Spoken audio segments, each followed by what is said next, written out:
Welcome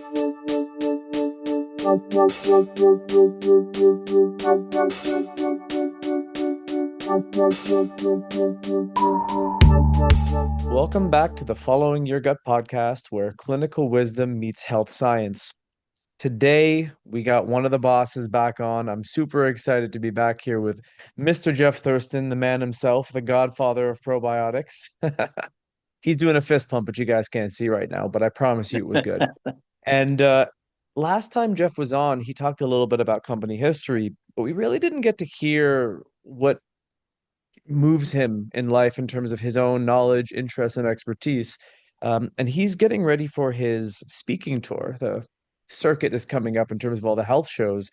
And he's come up with this new concept. It's a title that I heard from Soil to Soul. And besides being a very provocative title, it sounds super interesting because it kind of spans the physical world into something a little bit more, dare I say, spiritual. So I want to welcome you back, Jeff, and I need to dig into Soil to Soul with you. But first and foremost, how you doing?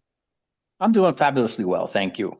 Winter is waning, spring is around the corner, and nothing can be better than another spring. Yeah, well, we're doing this in February of 2026, and psychologically, when you cross that threshold of mid-Feb, you know you're close. Maybe you guys up north, a little further away than some others, but it's at least you can look forward to seeing green grass again and going outside without, getting frostbite in T minus 10 minutes. Right, or putting on 15 jackets and 5 layers. Yes, but you are very safe should you fall in that scenario. But that's, I guess, a tangential conversation topic. Yes. So, Jeff, from soil to soul, I want to know what the inspiration for this is, because I think it's something that everyone in our community really needs to hear. Well, it starts from the question that imagine you're standing in front of your great, great, great, great, great grandchild, and they ask you, why did you poison the soil? Because it was supposed to feed me. And if we don't start thinking longer term and understanding how important it is what's underneath our feet, our health is tied to it directly.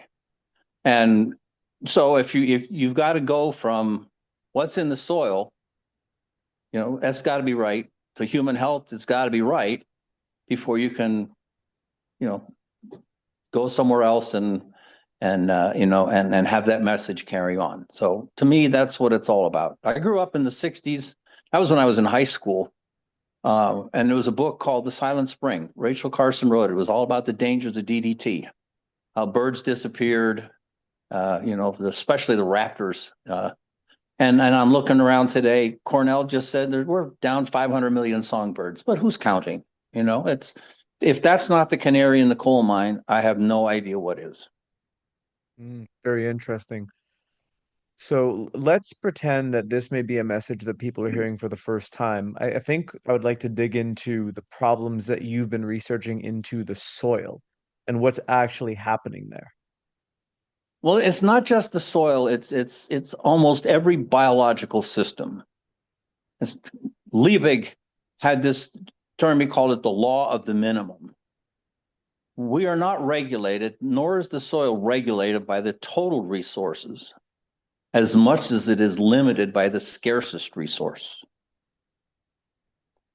So if the soil has scarce resources, how is your food going to have any? And if your food doesn't have any, how are you going to get it? I mean, you don't breathe it in. So it to me it's so important. And the microbial world, which is really the point that I grew up with, and I still follow through with a probiotic company. It's the microbes. Mm-hmm. 250 million years ago, plants moved onto the land for the first time, and what did they bring with them? Mycorrhizal fungi. It's been a relationship since forever. So if you go out into an acre of undisturbed grassland soil, in that acre, there's 3 tons of bacteria, actinomycetes, and fungi. And there's other things, earthworms and molds and things, insects, but there's 3 tons of those. And in fact, in a very well aerated acre of soil, there could be as many as 10 tons of mycorrhizal fungi. And Tons. 10 these are the tons. organisms that take the minerals in the food or in the soil and bring them up into the plants.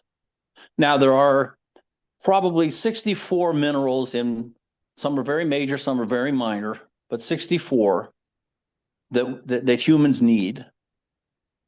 Only about 15 of them can go directly from the soil into a plant. All of the others need microbial activity. And of those 14 that are really soluble, most of those are enhanced by having some microbial activity. We're growing food now, right? But it doesn't have nutrition in it. It's got volume, it's got mass, but it has no nutrition. Mhm. So I look at why are we chronically sick? Why are our kids so sick? Well, they don't have the minerals that they need to make things work. Yeah, they're running a deficit, so to speak, biochemically.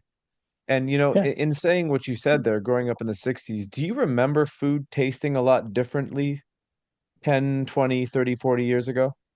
That's a hard thing to remember because I can't remember sometimes what popcorn tastes like. Okay, it It's happens, I like guess, at you your age. don't have it, But I can tell you this, if you go back into the 1950s, 100 grams of spinach used to have about 150 micrograms of iron. Today, that same amount of spinach probably has less than 30 micrograms. And I'm choosing iron because iron is a really particular mineral that has such an impact on human health. Right? You need, the bacteria in the soil, they make siderophores, and those siderophores can take ferric iron, which is insoluble, and make it ferrous iron, which then can be taken up by the plant. So now the plant will get some iron. An animal, whether it's a human or a root, a deer, a cow, or something like that, eats the plant, and then they get the iron. The most bioavailable iron comes from another animal who's already processed it, but not to exclude vegetarians and vegans from the conversation, they're still going to produce and process iron if their microbiome, if their digestive tract is right, then they will be able to utilize that iron. But iron, let me ask a question. How long can you go without food? Probably a week to a couple weeks, depending upon your energy store status. Right. How long can you go without water? What is it? Couple days max, maybe? How long can you go without air? As long as you can hold your breath. Right. So, well, I mean, it's like minutes. Yeah. With the exception, it's minutes. So, what is the priority? What's the hierarchy of things that are most important? Oh, I'd Breathing. say oxygen is the most important nutrient on the planet. Right. And what does oxygen do? Do you want the technical term to No, sound smart at a basically it party? oxidizes things and makes them kind of rust. It Right. can. It can. Yeah, in Right. certain contexts, yep. Right. But Mother Nature has given us, various ways of converting that oxidized material into unoxidized or reduced, like superoxide dismutase. People take antioxidants all the time, right? That's what happens every time you breathe. Mother Nature's created this system. The most important part of that system is catalase. Because catalase will convert to hydrogen peroxide that's produced in that process and convert it back to hydrogen, or so water and oxygen. What do you need to have that?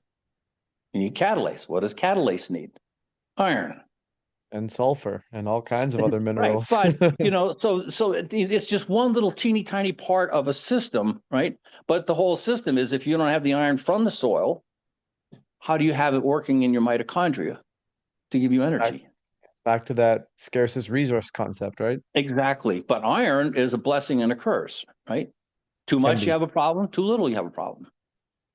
It's got to be maintained perfectly by the system, and mostly because it's tied to a protein. And if it's tied to a protein, most adults, seniors my age, don't get enough protein. So that all of a sudden energy becomes an issue and a lot of other things. So there's processes that go from beginning to end. But let's go back into the soil. The roots of a plant can go down in the ground 12 feet, right? And when sunlight hits the plant, you have photosynthesis. Half of the energy of that photosynthesis goes back into the ground to feed the microbes. So, everything is tied to everything else. And when you break the chain anywhere,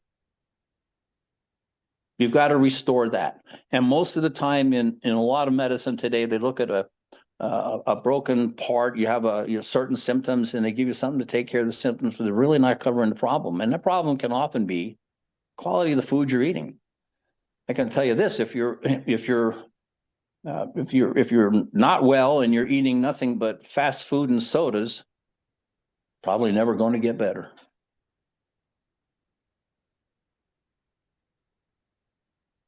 Fair to say. So I kind of Yeah. look at things like people say, well, organic food or good food is so much more expensive. Well, I'm going to say if you put your health care management budget and your food budget together, if you spend more on food, you're likely to spend less on medical care. If you spend less on food, you're probably going to spend more on medical care. It's the same budget. Front end or back end conversation, right? Exactly. So that's the genesis. It's interesting you said that. I wanted to bring something your way in terms of getting your opinion on it, right? So you say that to people, and it's a piece of information, and that doesn't hit until it actually becomes real in their reality, right? You tell someone who's healthy, oh, you got to take care of yourself because it may go away. Until they feel that, it's not something that really resonates, right? Same thing with what you say about the environment, the quality of the soil. These are things that people cannot deny, but it doesn't cause them pain yet. So there's no solution on the horizon, and the average person want to take action to find remedy. You've been on this planet quite a while, longer than most of us. What do you think it's going to take for the mentality of humanity and the global awareness of not being not having to react only when a problem comes, but having the insight or the foresight to be proactive? What do you think it's going to take for us to change that relationship with things? I don't know, to be honest with you, because convenience outweighs stewardship. Mm. Can you explain You that a little know, bit more? I think that's a really powerful statement. well, it's that goes back to that initial question I asked. You're standing in front of your great great great great grandchild, and they say, "Why did you poison the soil that's supposed to feed me?" We're not thinking about our grandchildren. We're not thinking about our great great grandchildren. We're thinking about the food that we have right now and what we're eating. Hmm. Oh, and if we get sick, we'll go to the doctor and they'll take care of us. We don't have that sense of stewardship. You go back to uh, the Iroquois nation long ago, and they had a concept of the 7 generations principle, right? That every leader, and I don't care if it's the leader of the family, the leader of the community, the leader of the church, political leader, I don't care what kind of a leader it is, that when they make decisions, they should look at what the impact might be on 7 generations to follow. And if you start thinking that way, stewardship is there automatically. It's And not convenience. It's not quarterly profits. It's what are we leaving behind? when you say stewardship, you're talking about enacting personal responsibility to make a difference, like your actions overseeing something to actually make a difference. Yeah, I mean, if let me put it typically happens. Corporations are driven by profit, right? So if you have a supermarket, and the supermarket all of a sudden is their business is going down because everybody's going to the farmer's market to buy good food. What's the supermarket going to do? It's going to buy good food, right? And then they're going to sell it at a little better price than the other guy. Well, where are they going to get the good food? They're going to have to go to people who are using regenerative agriculture as opposed to conventional. I mean, you take an acre of grass and you turn it over, you till it, you kill it. Mm. You've cut off all those bacteria and everything else that are down below that top 6 inches of soil, that 8, 10 feet of bacteria and microbial fungi. You just chopped it off. So if we need to figure out better ways to grow the food that we're growing, and everybody needs to spend a little bit more to do that, and that will force things. The supply and demand is going to take care of a lot of different things like that, but it's going to take people having the drive Mm. to make that happen. Something's going to have to make that happen. Convenience is too important these days. Well, it's funny as you say that, I'm envisioning everyone getting a multitude of Amazon deliveries all the time. But there's the thing that is encouraging on my end is I'm seeing more of a support of farmers market culture happening in different places. You're getting people who come together, they create co-ops, or they're creating these groups that are being enacted to support farmers markets, so they get the awareness out to the communities about these farmers markets. There's one that I go to as often as I can, and it's wonderful just to go through the farmers market. And my favorite part is, and this is where I think people have a little bit of a block, that this might be good to hear. When I bring my baskets up on the counter, there's a lot of food in those baskets, but every time they calculate my total, it's 50% under what I'm expecting because I've been conditioned by the convenience of the grocery store. I Mm-hmm. think there is something that the grocery store is not the discount anymore.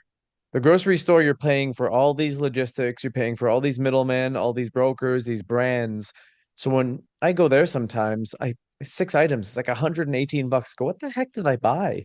But I come home with 3 bags of stuff from the farmer's market. Sometimes it's like 90, 100 bucks. And I don't want to project anything on anyone from a financial perspective, but if the opportunity to allocate is there, it is the number one best investment you can make in yourself. And I think you can probably say it's a little way of, throwing a token back to the planet, because most farmers markets are supporting small farms. Most small farms are probably adhering to honoring nature in the processes by which they grow food.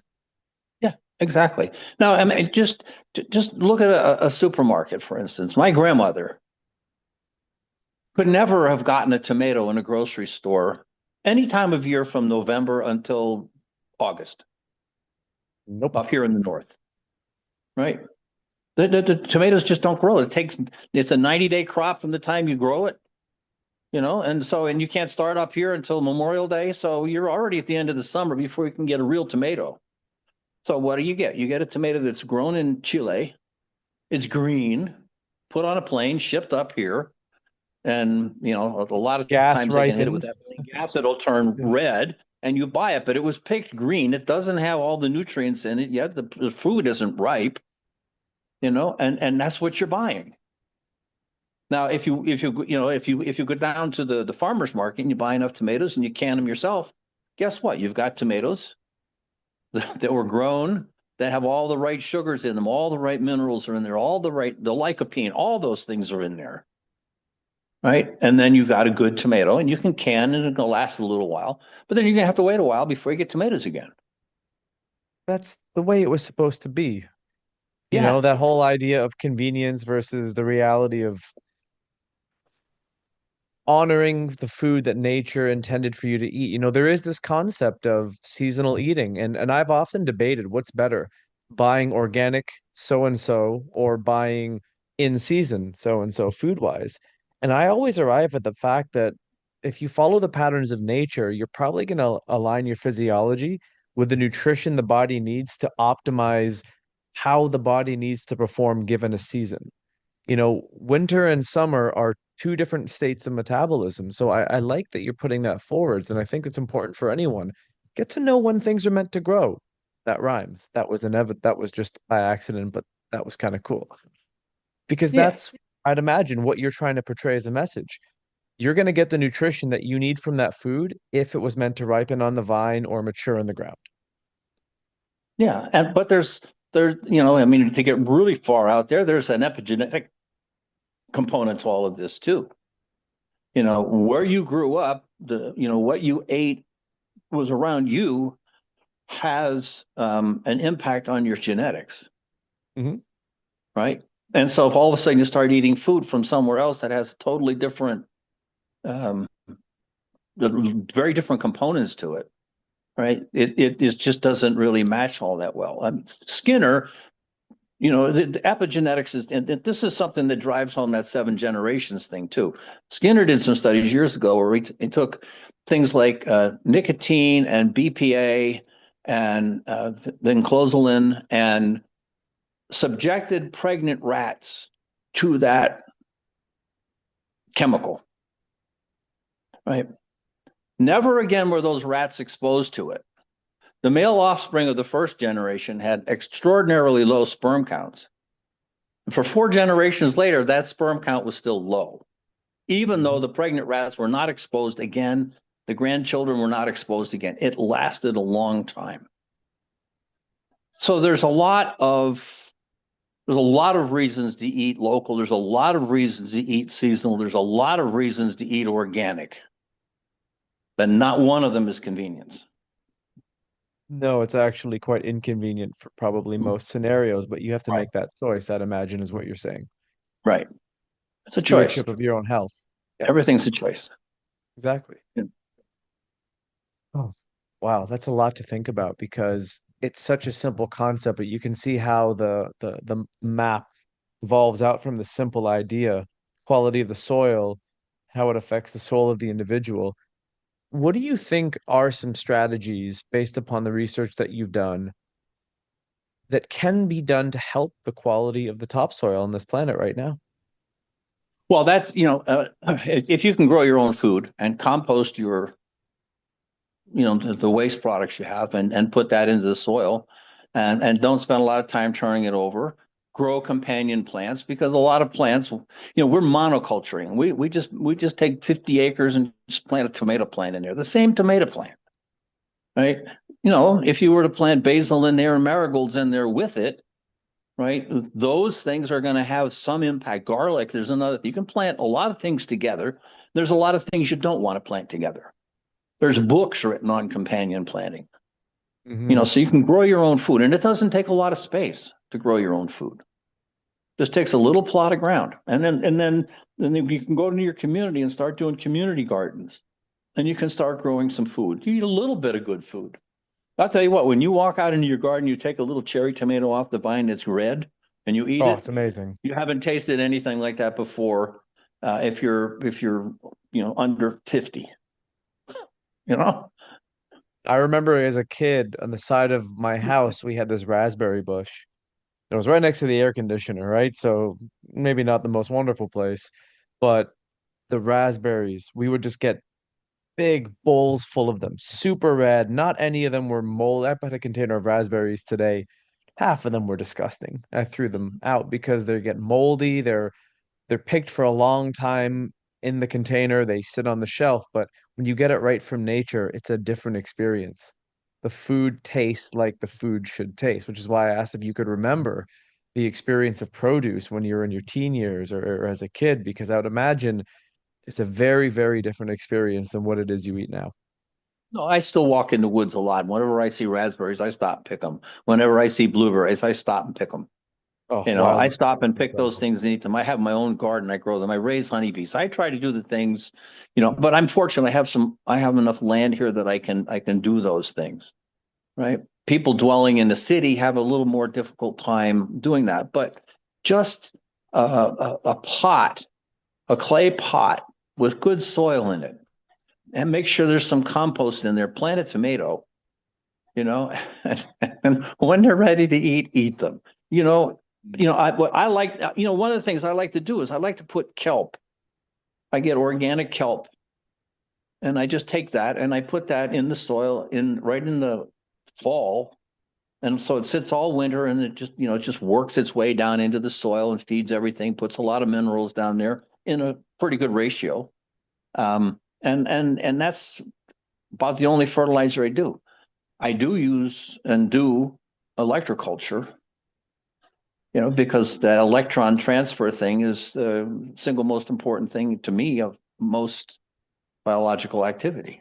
Is that like putting copper rods in the ground and Yeah, connecting, yes, the wires? yeah, I've seen it. I don't quite understand how to do it, but I know it's supposed to really help uh the robust nature of the plants in terms of their yeah. growth.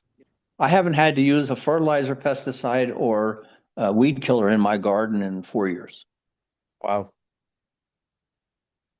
I think I remember when you actually talked about first setting that up. I was with you Yeah, at one point. That's amazing yeah, that 4 years later you're seeing this outcome. And yeah. this is that's a good point in terms of perspective. It comes back to what I said about people don't take action until they typically feel the pain. You will see a return on investment once you've committed to the process or the path in retrospect, but you have to be mindful to look for it to understand if it was something that actually held true, i.e., if you start gardening and you want to improve the quality of the food you're eating, what's actually coming? Are you feeling better when you start eating seasonally or locally? Is the supporting of your local farmers market going to be something that actually grows and helps the community, gives people opportunities? So I think that's a wonderful piece of perspective because everything's hindsight in 2020. Oh, yeah. But the soil is important for a lot of reasons. Just on an aside, I think human health has gone downhill since we started wearing rubber on the bottom of our shoes. Absolutely, I agree with that statement. We've lost touch with the ground. But if you're gardening, your hands are in the soil. You're grounded. You're discharging electrons and you're grounding yourself and you're letting your body start to heal in a natural, normal way things are done. So The the whole notion, thing is all about, I don't know. I don't want to just say back to nature because there are a lot of things that we do that are superior. I mean, 1,000 years ago, they didn't have toilets and we had a lot of diseases. We've improved things, right? We certainly haven't improved the quality of the water we drink. no, That's piped in with chlorine in there or sometimes fluorine. And the food we eat's got pesticides on it. And the air is certainly not the cleanest it was. So medicine can't forever manage systems that are broken. If the system around you is broken, you're constantly getting contaminants into your system. There's no amount of modern medicine that's going to fix that. You've got to fix the problem of lowering the the load of toxic junk that's happening to us.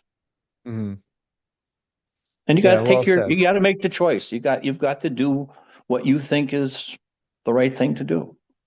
Mhm. And it's interesting you started off this whole conversation with a notion of your grandchild asking, "Why did you poison the planet for me?" You being a grandfather now, I'd imagine this message is even more important because you've seen the third generation in your family and the world that's kind of left for them if we don't do something. Exactly. But we have a choice. The answer to that question is I am going to stop doing this. I'm going to stop doing that. I'm going to start looking more towards stewardship than profitability and convenience. hmm That's a choice. It's not as easy. It's not easy, but nobody said it would be easy. The easy solution, though, is to watch your great, great, great grandchild just wither away and be sick and struggle. Your choice. So why don't we end this on trying to draw positives in terms of some suggested actions, three things that you would love for people to take away from this as not a down and out kind of scenario, because that can be very doom and gloom-esque where you're saying, look, this is a choice, but if you do nothing, it's going to be screwed. What can the average person do? Three things with their actions, with their money, with their intentions, starting today to potentially help, even if it's in a tiny small way, the next generation and the next generation clean up the mess that's currently here. Every mile that you run begins with the first step. First step, just grow a plant, right? And eat it. You know, even if if you eat some tomatoes that you grew yourself, you're going to get the nutrition from that tomato, right? And it's there, right? It's not going to change. It's there, right? Next year, maybe you grow two, maybe another pot the next year. It's not a big thing. It's not hard to go down to a garden center, and it's not hard to find heirloom seeds from somebody who's grown them. These cultivars we get today, you can't reseed from them, and if they're genetically modified, that's another story. But, try not to use pesticides. Try to do the things that are going to make life better for people in the future, one step at a time. If everybody takes one step, that's a billion steps, you know? And it doesn't take much to make some change if you go just a little bit at a time. But it's not all doom and gloom. But you do need to be healthy. You do need to take a little bit of time to understand that it's all a system, and if the system is broken, you can repair it. It's going to take a lifetime. It might take 3 lifetimes to fix the problems that we've created. Heck, DDT was dumped on the ground, in the 70s. It's still around. It's going to take a long time for that one to go away. So just stop doing things that are going to cause harm. Start doing things that are going to start pushing us towards more stewardship of the land. And those are just choices that people make. I thank you for that, Jeff, because it is right. It starts with small things, buying something in a glass jar instead of a plastic container, doing the reusable bag thing at a grocery store rather than getting plastic bags as you check out, or asking for paper.